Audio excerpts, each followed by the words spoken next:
राज करने की मंशा हर एक की होती है। ब्रह्मांड ने राजस्व की अनगिनत लड़ाइयाँ देखी हैं, छोटे से घर से लेकर बड़े महलों तक और सबसे बड़ी शक्तियों की भी।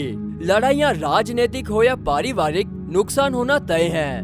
ये कहानी है उस समय की जब धरती पर देवताओं और राक्षसों का बसेरा था। लोगों ने देवताओं की पूजा करनी बंद कर दी और उनकी शक्तियाँ कम होने लगी।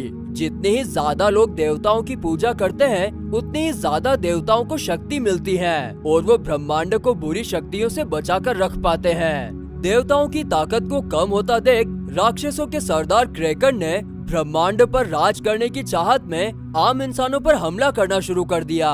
क्रेकन बहुत शक्तिशाली शैतान था और उसकी शक्तियाँ बढ़ती ही जा रही थी, पर उसका खात्मा हुआ। परस्यूस ने भीषण युद्ध लड़कर क्रेकन को मौत के घाट उतारा। परस्यूस आधा इंसान और आधा भगवान, देवताओं के राजा ज्यूस का बेटा था। क्रेकन की हार की खबर सुन ज्यूस ने परस्यूस को अपने साथ राजगद्दी पर बैठने का ऑफर दिया, जिसे परस्यूस ने ठुकरा दिया। परस्यूस को हमेशा से यही लगता था कि वो आधा ही देवता है, इसीलिए उसके पिता उससे प्यार नहीं करते।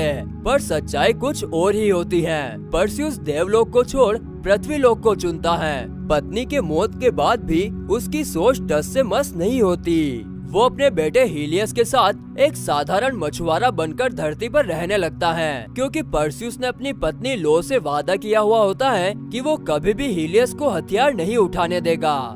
समय का पहिया फिर घूमता है। लोगों की आस्था कम होती है, लोग देवताओं की पूजा करना कम कर देते हैं और एक समय आता है जब राक्षसों की शक्तियाँ वापस बढ़ने लगती हैं और ज्यूस को ब्रह्मांड के विनाश का डर सताने लगता है। ज्यूस को पता होता है कि सभी देवताओं की मदद के बिना इस विनाश को नहीं टाला जा सकता, इसलिए ज्यूस मदद के लिए अपने बेटे परस्यूस के पास जाता है, पर परस्यूस इनकार कर देता है। उसे अपने भाइयों हेडेस और पोसीडन और दूसरे बेटे एरिस से मदद की उम्मीद होती है। एरिस युद्ध और साहस का देवता है। कोई भी युद्ध में शक्ति पाने के लिए एरिस से प्रार्थना करता है। हेडेस पाताल लोक का राजा है और पोसीडन समुद्र और भूचाल का। ज्यूस पाताल लोक उनसे मदद मांगने जाता है, पर हेडेस और एरिस उसी पर हमला कर उसे बंदी बना लेते हैं। पोसीडन वहाँ से बचकर भाग जाता है। हेडेस ज्यूस से नाराज होता है क्योंकि वो उसे पाताल लोक का राजा बनाकर हमेशा के लिए अकेला छोड़ देता है, और एरिस को अपने पिता का लगाव परस्यूस की तरफ देख बहुत दुख होता है। हेडेस ने अपने पिता क्रोनोस से पहले ही समझौता किया होता है कि वो अपने पिता क्रोनोस को कैद से बाहर निकालेगा और क्रोनोस हेड्स और एरिस समेत कुछ देवताओं को अमर कर देगा। क्रोनोस को ज्यूस ने ही कैद किया था, क्योंकि क्रोनोस अपने पैदा होने वाले सभी बच्चों को निगल जाता था ताकि उससे ताकतवर बनकर कभी कोई उसे हरा ना सके। पर ज्यूस की माँ ने ज्यूस को बचा लिया और उसने ही बड़े होकर अपने पिता को कैद किया। ज्यूस के कैद होते ही अच्छी शक्तियों की ताकत कम होने लगती है। पृथ्वी लोक पर एक आग उगलने वाला राक्षस परस्यूस के गांव पर हमला कर देता है। अपने बेटे हीलियस की जान पर खतरा देख परस्यूस उससे भिड़ जाता है और उसे अपनी उसी दैविक तलवार से मार डालता है जिससे उसने क्रेकन का खात्मा किया था।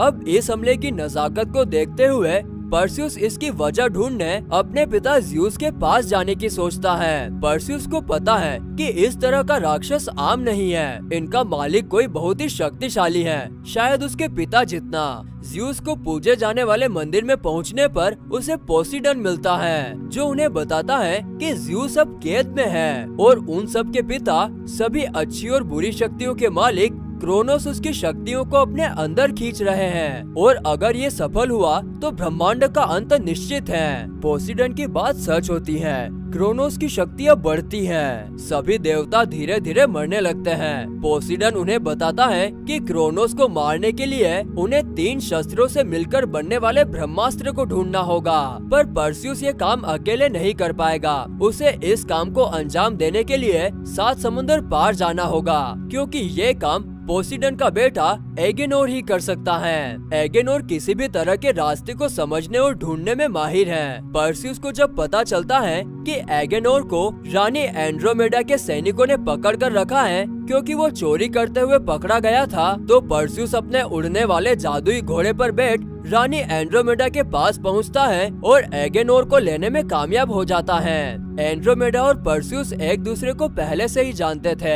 एंड्रोमेडा परस्यूस से प्यार करती थी, पर परस्यूस की शादी के बाद उसे भुला देना चाहती थी। एगेनोर बड़े ही मन चले किस्म का है और शुरू से ही मदद करने से इनकार कर देता है, पर जब उसे पता चलता है कि उसके पिता भी अब नहीं रहे तो वो तैयार हो जाता है। वो परस्यूस और एंड्रोमेडा को लेकर जाता है 7 समुंदर पार हफिस्टस के पास।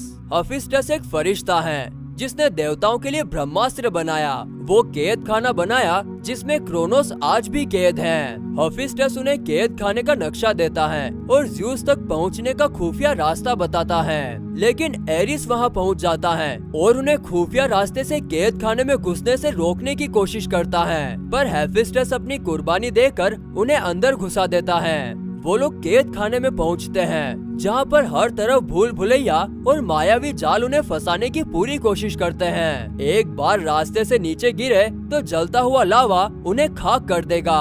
अपने भाई ज़्यूस को मरता देख हेडिस का दिल पिघल जाता है और वो उसे छुड़ाने जाता है, पर एरिस हेडिस से लड़ाई करने लगता है क्योंकि उसे अमर होना होता है। परस्यूस वहां पहुंचकर ज़्यूस को छुड़ा तो लेता है, लेकिन तब तक ज़्यूस की शक्तियां क्रोनोस के पास जा चुकी होती हैं। अब वहां रुकना यानी मौत को दावत देना।